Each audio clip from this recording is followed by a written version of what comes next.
Ladies and gentlemen, my name is TotalBiscuit. Oh dear, serious video time. So, here's a topic that is uncomfortable, to say the least. It's difficult to tackle.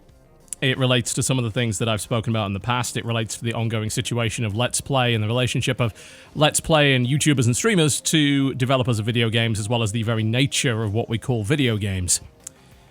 The first reaction I had to reading this article was quite simply, fuck. I don't really think there's any more appropriate initial reaction to something like this, so this video is going to be about the recent blog over on the website of the game That's Dragon Cancer, written by Ryan and those from the Numinous Games team. And it's going to be on the subject of Let's Play. And this is based on some recent events involving the game and its soundtrack, as well as copyright claims and automated content ID matching based on the content within that game. So, the article is worth reading because I think it's important to establish the position of the author before debating any of the content within it, but I will try to give you a paraphrased version just for the sake of time. I would suggest that you read it yourself, however, to make sure that you have full context. The absolute last thing you want to do in a discussion as delicate as this one is to misinterpret what one of the parties has to say.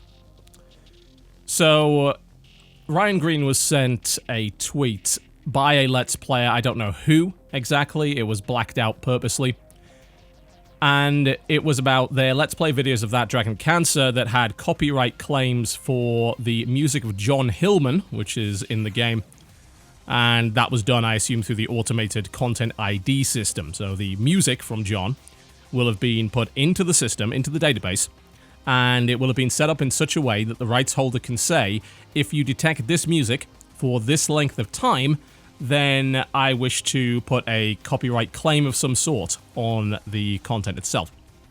It's basically how Content ID works. It's sorted out by the rights holders through YouTube's system.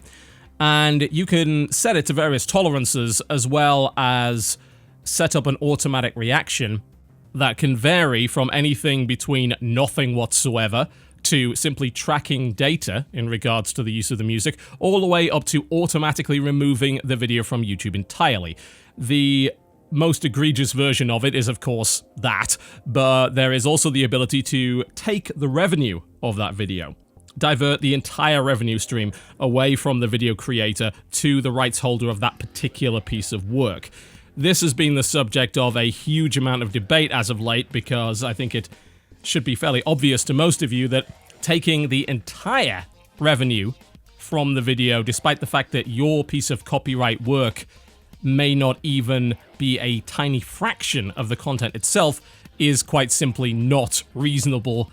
It's not proportionate, it's not equitable, and it is also, of course, a huge threat to fair use, which is a defense that covers certain uses of particular pieces of copyright work in another derivative or indeed transformative piece of work.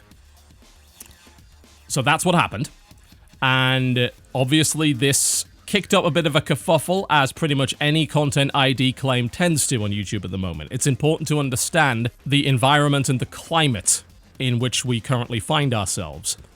The issue of copyright claims, the issue of fair use, the issue of content ID, and of course takedowns in the DMCA has been a hot topic over the past few months. People are very, very sensitive to it. I personally have been talking about it for years. I'm still sensitive to it for obvious reasons, but this is a situation where I think there is a chance for discussion and dialogue, and ideally hope that that's what happens, as opposed to any form of harassment or aggressive arguments. I mean, really, if you're going after a studio that created a game about their dead child, and did so in memoriam and did so as a tribute, I cannot in any way endorse your actions. That is abhorrent. So don't even try it. That said, despite the fact that some people don't seem to understand this, there is a clear difference between criticism, constructive criticism, debate, and actual harassment. If we are unable to live in a society that allows for constructive discourse even on very uncomfortable topics, then frankly we as a society are nothing but a bunch of babies. So, let's talk about the content of the article and its implications. This is a bit of a recap, I suppose, of things that I've said in the past, including my video about fishing for royalties, which was about Phil Fisher's somewhat less eloquent and more aggressive take on this particular topic. But it is something that's going to keep coming back up.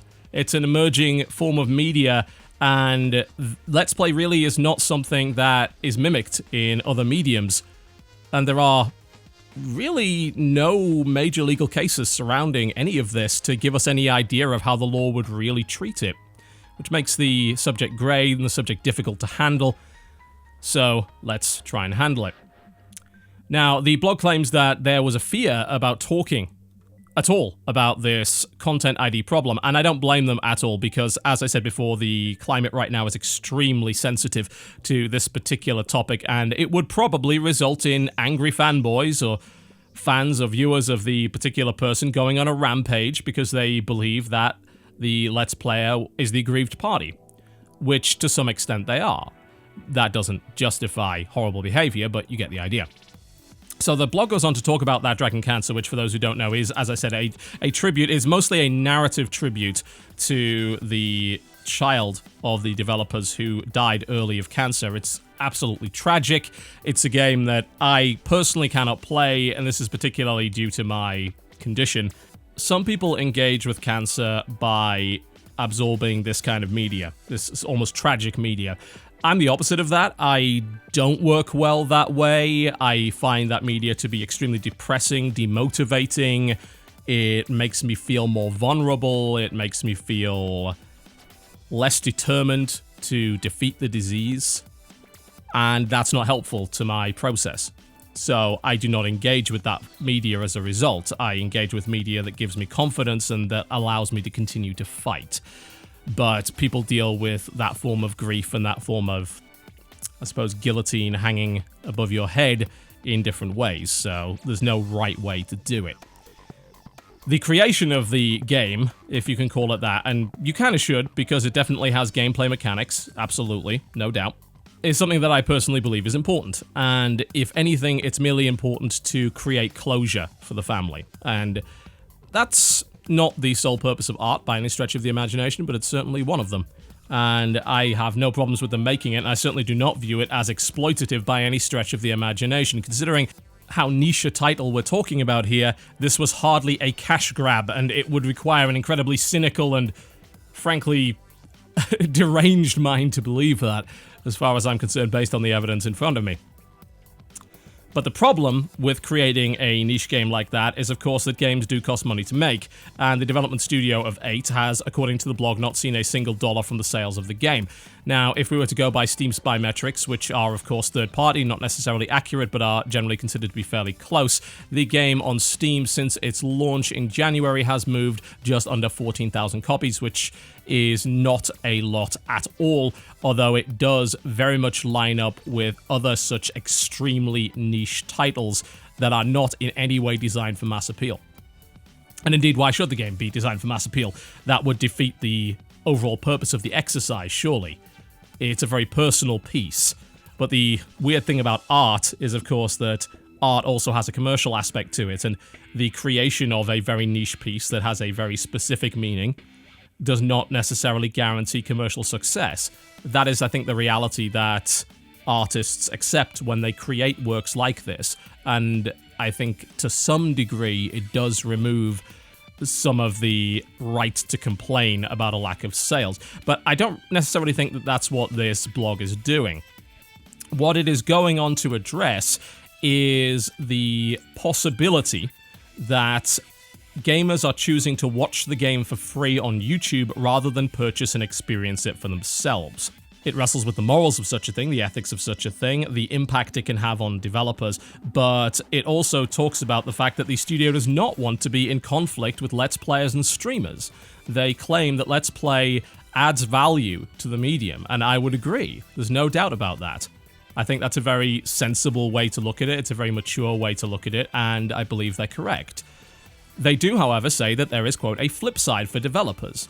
When you create games like this, Let's Play recordings can be experienced by millions of viewers, but of course that doesn't generate any actual revenue for the developer themselves. Now, the argument that can then be made is that due to the existence of said Let's Plays, the actual number of sales goes down. People choose to watch it on YouTube rather than buying it. According to the article, we've seen many people post our entire game on YouTube with little to no commentary. Interestingly enough, I think that might actually be the most respectful way to do it with a game like this. I certainly don't think that adding screeching over the top of a game about a child dying of cancer is a particularly good idea, although now that I've said it, I have no doubt somebody will do it. The article goes on to talk about the fact that some of these channels linked their own merchandise and social channels, basically self-promotion and the raising of revenue for themselves, without leaving a link to the site or even giving any credit to the developers whatsoever. That, by the way, is a valid damn point. Now, they have removed the Content ID from John's music, and Content ID in particular is a bit of a different subject to what we're actually dealing with here. Now, the ethics of whether or not a Let's Play should be considered effectively piracy, I mean, that's basically what you're saying there, and whether it has a negative impact on sales and should, as a result, be policed, is a different discussion entirely from the use of Content ID. So let's tackle first Content ID when it comes to music. Now, this is a problem that's plagued YouTube for years. It's resulted in lawsuits, it's resulted in the settling and the result of the Viacom lawsuit that actually created Content ID in the first place, and it's also resulted in the creation of systems like YouTube Music and YouTube Red, which are designed to channel some of the revenue back to the artist. Now, when it comes to using an entire piece or a significant piece of music, I think that it's, of course, reasonable that the artists get credit for that, bare minimum, and, of course, get paid for that in the ideal world. If you post simply a piece of music, let's say you ripped the soundtrack from this game, and you uploaded it to YouTube, I think it is reasonable for the artist to use Content ID to match that content and to take the ad revenue from it. Basically, you didn't do anything if you uploaded that. That's actually music piracy. I don't know if people realize this, because I think it's become so common to listen to music over YouTube, and there are definitely legitimate ways to do it. Lots of them. And of course, if the artist can monetize it, then the chances are the artist doesn't really mind so much. In fact, they are actually benefiting. They're probably getting a lot more than they would be from the royalties that Spotify gives you, for instance. But if you do that, then you are engaging in music piracy. And it's as simple as that. Now, I'm talking about uploading music. I'm not talking about listening to it. No, that's not engaging in music piracy. If it's up on YouTube, it's not really your responsibility, is it? You can listen to that music, there's going to be no consequence whatsoever for you doing that, and rightfully so. However, things start to become extremely complex when you deal with video games, because this is nowhere near as simple as simply uploading the latest Taylor Swift album and then throwing an unjustified tantrum over social media that Taylor Swift had the audacity to enforce copyright on her own work when you literally just uploaded and pirated something that she owns. The difference between doing that and Let's Playing is the context and the use of the music. The music is part of the game experience. Removing the music actually removes part of the art. If you wish to allow the viewer to get the full experience as intended by the artist, then you need to leave the music in. It's also important in the context of review and critique. The soundtrack is something that we talk about, and as we should, because music is an important part of video games. So as a result, we're going to feature some of the music because we want you to be able to hear it. The beauty and the strength of the YouTube platform, which is why it is so more relevant than any other form of media now when it comes to video games, is the ability to demonstrate in an unbiased and raw form what the game is capable of doing. And that includes playing some of the music so that people can judge for themselves. That's the real strength. It's not about what I say, it's about what you hear and what you see. That's something that traditional written media simply can't do, and even traditional video media tends to be cut down, heavily edited, and not a representative experience.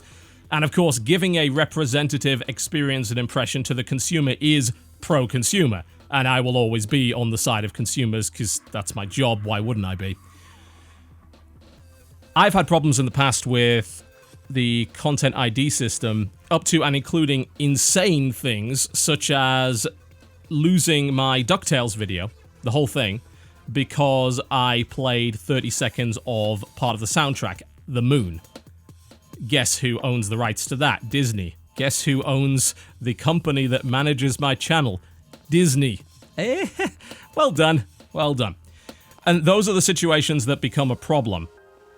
In fact, it's been advised to many channels to not use in-game music because of the Content ID system, and I think that's harmful, because it's not a representative presentation of the actual piece of art itself if you remove that part of it. That's the problem with the Content ID system. Now, you can set various tolerances. I believe it is possible to set it so that only if the entire track, or almost all of the track, is found, will the Content ID system be triggered. I believe that John not only has the right to do that, but he should. Because if you're just re-uploading the soundtrack, as opposed to buying the soundtrack or listening to it on a legitimate platform via a legitimate means, then you shouldn't have the right to make any money off it, and neither should YouTube. That seems reasonable to me.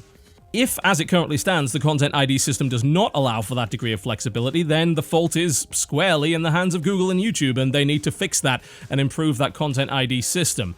I certainly do not blame the composer or the developer for using Content ID in this situation as long as he has it properly configured. Blanket removal of the Content ID actually seems like an unnecessary compromise, but you've got to admit that it's a very good faith gesture from the developers, and I again recommend that you read their intention. They claim they simply intended for John to be able to draw some income from the original soundtrack.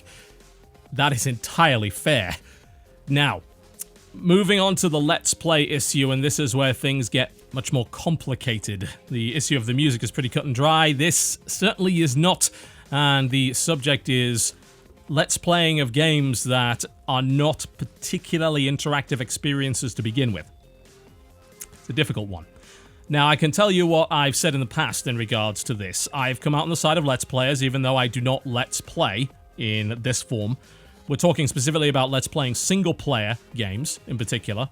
Any playthroughs I do on my channel are of multiplayer games only, and they're also of games I have permission to play, so it doesn't apply to me. I don't really have a dog in this race. What I do is critique, it's protected speech, and of course it falls firmly within the realms of fair use law in the United States. It is, of course, unwise to use copyright against criticism, and there is a reason as to why there are laws and defenses in place to prevent that from happening. It's too abusable. Let's Play is not necessarily criticism, although it can be. That's the strange thing about it. It can constitute criticism. It can even, in some instances, constitute an academic work, which again is also covered by US fair use doctrine. I'd like to cite as an example the Let's Play of Jurassic Park Trespasser by Research Indicates. I would argue that that borders on, or indeed crosses the line of being academic. It's educational. It's extremely well researched, it's extremely well produced, and frankly, that's the sort of thing that I would show to a class of people. Were, of course, the class of people to be studying video games in some form. It's an extremely good piece of work. Strangely enough, that particular video also contains scenes from the movie, which are required for context, but also should, in theory, qualify under US fair use doctrine. That piece of work, you could argue, is perhaps transformative, but many Let's Plays less so. A lot of this, though, is simply semantic discussion. You know, it's wrangling over legal issues that we haven't had a chance to even discuss in court yet. It's an ongoing fringe of copyright that is not particularly well researched, not particularly well understood, and is going to get a bit weird if it hasn't already, and I'd argue that it has. Let's talk about the ethical issues at play here. Let's talk about the harm done to the developer, if such a thing exists. Let's talk about the benefits to the developer of Let's Play. Can you fall down on either side and say that Let's Play is purely beneficial to a developer or Let's Play is purely harmful to a developer? The answer, of course, is no. No, no, no, no, no, because it's going to depend very much on the situation. It's going to be a case-by-case basis. Some games will benefit, some games will not. That Dragon Cancer probably falls in the realm, for the most part, of not. And the reason I believe that is because That Dragon Cancer is a relatively short, narratively focused experience. And quite a lot of said experience, the majority of it, I think, can be attained through a video as opposed to play. Now, I've said in the past, and I do still stand by this, that if you develop a game that people would rather watch than play, then you may have failed in your quest to develop a game at all. It's not to say that these games are not games. Dragon Cancer clearly is. It qualifies under my particular pedantic definition of the term.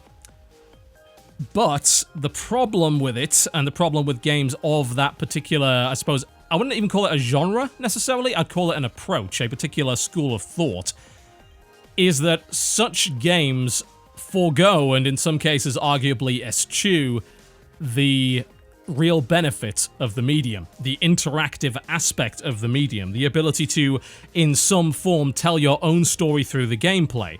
The idea that a game, to a greater or lesser extent, is a stage and you as the player are an actor, as opposed to non-interactive forms of media which clearly show both the stage and the actor. You are not the actor. In a movie, the actor is the actor.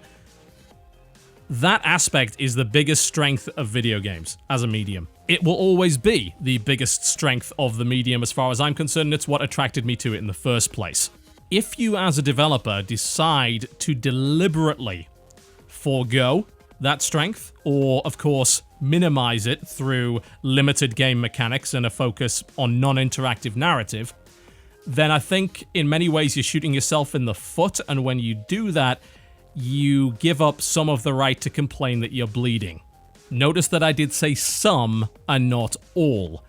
It's not to say that these games can't be developed. You can make whatever you like, and I value the existence of this game. Even though I have no intention of ever playing it, I think it's important that it exists.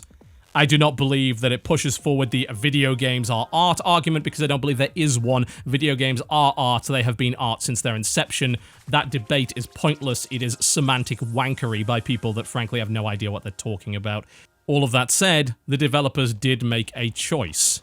They chose to develop an extremely niche title. Extremely. Not only in terms of the way that it's presented and the limited gameplay and the limited mechanics, but also the subject matter. And you couldn't really develop a game, at least in my imagination, that is potentially more tragic, more upsetting, and more off-putting to the vast majority of people. And you know what? That is entirely okay. That's the wonderful thing about art. You can make quite literally anything. However, if you make the choice to deliberately do this, if you make the choice to limit your mechanics and pick such a niche subject matter, then, in my opinion, that's like making a movie without any cameras. You can, but you are giving up one of the biggest strengths of the medium in the form of its visual content, and the question is, well, what did you replace it with? Did, through the removal of this aspect, you create something that is lesser, something that is less than it could be? Or was it necessary to create your particular vision? In the case of That Dragon Cancer, it probably was.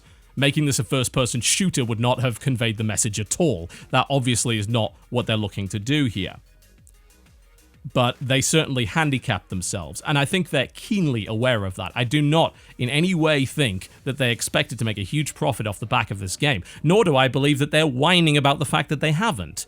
They should be entitled to the revenue of the number of sales they've got, which they are, and they have. But when it comes to Let's Play, did Let's Play harm this game? Hard to say.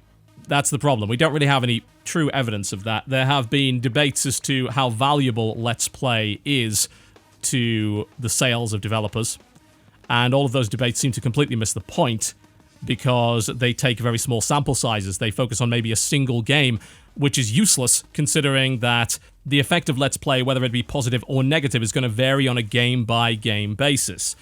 There are some games which are incredibly enjoyable to watch, and they convey that sense of excitement in such a way that they generate desire within the viewer to purchase the product and do it themselves. And there are games which can be experienced either in full or almost in full simply by watching them. I think that I would have probably enjoyed Firewatch as much, or at least almost as much as I did by simply watching it. In fact, by simply watching it, I would have avoided some of the things that I didn't like. The experience of play is very, very important to bear in mind. This is not the same as a movie. You can't use the same argument because this is a medium that you actively consume rather than passively consume. It requires effort on your part, and you have to understand that when developing a game, because the process of that effort, the effort expended, must be not necessarily fun, but compelling. It must be worth it. Is the juice worth the squeeze? Watching a bad movie is merely a waste of my time. Playing a bad game is not only a waste of my time, but it can also be stressful because the work that I'm putting in is not giving me a satisfactory outcome. In those cases, it is possible that Let's Play could have a negative impact on the sales of the game, because you can just watch it rather than purchasing it for yourself. The thing is, whose fault is that? I think that's the key thing that you've got to think about. If you deliberately designed a game that can be experienced in such a way, wasn't that your own doing? I think in the case of that Dragon Cancer, it's a very unique case because I don't think the game could have really been made any other way. This decision was a deliberate one, and they're reaping the benefits and, of course, the downsides of doing such a thing. And that's on them. And I think they accept that. I don't think they've ever claimed otherwise. I presume good faith from Ryan and the Numinous Games team because I've seen literally no evidence to suggest otherwise. I followed the development of this game for a long time, and I have been given the impression that these guys are absolutely 100% honest and are clearly people of integrity and character. There's no doubt about that, in my eyes. Now, what I will say is that there are some people that are not acting in good faith, and I'm going to now turn my attention to some of the people that Let's Play on YouTube. Make no mistake, Let's Play has become a career path for a select few people, no doubt. It's popular, obviously people want to watch it, otherwise they wouldn't, and it wouldn't be popular, obviously. So it's a valid form of media despite the crowing and the snarking of those rapidly becoming irrelevant in the background. People want to watch it, end of discussion. However, that does not mean that Let's Players do not bear some responsibility. Part of this blog that really stuck out to me was the bit that said, yeah, some people posted video footage and didn't even link to the website. They didn't even tell the viewers what this game was, who it was developed by, indeed why it was developed in the first place. Those people suck at their jobs. Can I just point that out? If you're a Let's Player that does that and doesn't respect the media that you're using to create your often derivative work, then you... don't want to use that word. That's really inappropriate for this video. Let's try this. You're bad at your job and you're fucking it up for everybody. Quit it. We work in an industry that currently is in a state of legal limbo where we don't fully understand what the future's going to hold. In a few years, Let's Play could quite literally be illegal. We don't know that. We have no idea. So, bearing that in mind and bearing in mind how precarious the situation is, maybe, just maybe, don't be a dick. If you're going to produce content on this game, do it respectfully. Do it in a way that properly promotes the developer's work. That does not mean that you have to bow down and kiss their feet. Absolutely not. If you wish to be critical, you have every right to do so, and you should be, assuming that you can do it properly. But you should give proper respect to the art, because, make no mistake, that is what it is. There is no easy solution or answer to this particular quandary. There is no single piece of evidence that will prove one way or the other that Let's Play is either harmful or helpful to developers. I'll tell you that for a fact, and any article that claims otherwise is talking out of its arse. There are plenty of individual incidents where it has been proven that it has been helpful, and there are plenty of incidents where it is entirely possible that it has not been, although it is more difficult to prove the negative than the positive. You can prove sales figures as the result of X video simply by analyzing metrics. You cannot prove lost sales. The lost sale fallacy is, of course, the key problem with the discussion of piracy, and it's also the key problem with the discussion of this particular subject. If I were to speculate, I would assert that in this case, Let's Play probably did not harm that Dragon Cancer, because I would argue the people that watched it had no intention of buying it in the first place. That does not mean that I'm right. I mean, it's possible that even one person may have decided, I'm going to buy it, then watch the Let's Play, and then thought better of it. But the question is why? Why did they do that? Because part of that is very much a consumer rights issue. If I watched a Let's Play not knowing what the game was about and I decided based on some of that Let's Play, maybe I didn't even watch the whole thing, this wasn't for me, and chose not to buy it, that's not a lost sale, because if I'd bought it without knowing that, I would have made a purchase based on a lack of information. I would have made an ignorant purchase. I'd have probably refunded the game. And a Steam refund is probably more harmful, I would say, than not buying the game to begin with. You just don't know. You're not in the heads of people. You can't go and ask and interview every single individual consumer and get their reasoning. You're going to get different answers every time. Some of them are going to be true, some of them are going to be false, some of them are going to be in good faith, some in bad faith. Some people just don't even know. They can't properly communicate that thought. As a result of all of this, the discussion of lost sales is always going to be murky, and it's going to be incredibly hard to prove one way or the other. The counter-argument is, of course, a fairly simple one, that the amount of footage on YouTube raises media awareness for an otherwise niche title that would have probably been looked over by others. That does not necessarily translate to sales. Again, it's on a game-by-game basis. There is no constant at all in this situation, so don't even go and quote me the airscape nonsense or anything like that. I've already addressed that. These individual situations prove nothing in the grand scheme of things. Ultimately, I think this whole thing is unfortunate, but what it indicates to me is that the way forward is a clear, transparent, and good faith dialogue between those producing this kind of content and those developing these kind of games. If you are a developer, feel free to reach out in good faith to these people. You'll probably find that most of them are pretty decent.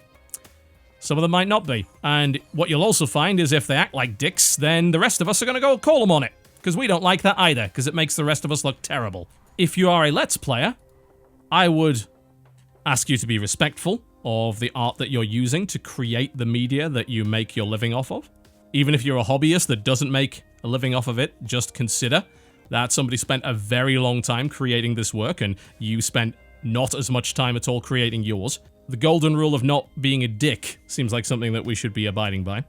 And if you are not a Let's Player at all, or a developer, and you're throwing around arguments like, yeah, Let's Players are scum, they shouldn't be making money off this, yeah, they're lazy, they don't do anything. Shut up. You're poisoning the well, you're ruining the discussion with irrelevant jealousy, and dude, I get your jealousy. I do. If I was in that position, I'd be jealous as hell, are you kidding me? I'm jealous of people that make more money than me, even though I'm privileged and fortunate myself. Jealousy is completely natural. There's nothing to really be ashamed of, but you've got to recognize it, and not allow it to infiltrate your opinions and poison your thoughts. The jealousy argument has literally no relevance to this discussion, and introducing it is only going to make the discussion harder. The solution is to work together. It's as simple as that. It's to be reasonable. It's to be understanding of this developing, strange, nascent form of media. It's to be respectful, and it's to communicate in good faith. It's definitely a shame that the developers of That Dragon Cancer have found themselves in this situation. I do applaud them for being extremely forthright and honest and understanding, empathetic, one might say, I think, in their discussion of this topic, and I think that we owe them the benefit of returning that favor and being empathetic towards them. It's a very unique and very tragic situation. It sucks all round, and I'd like to reiterate what I said at the start of the video. Fuck. I'll see you next time.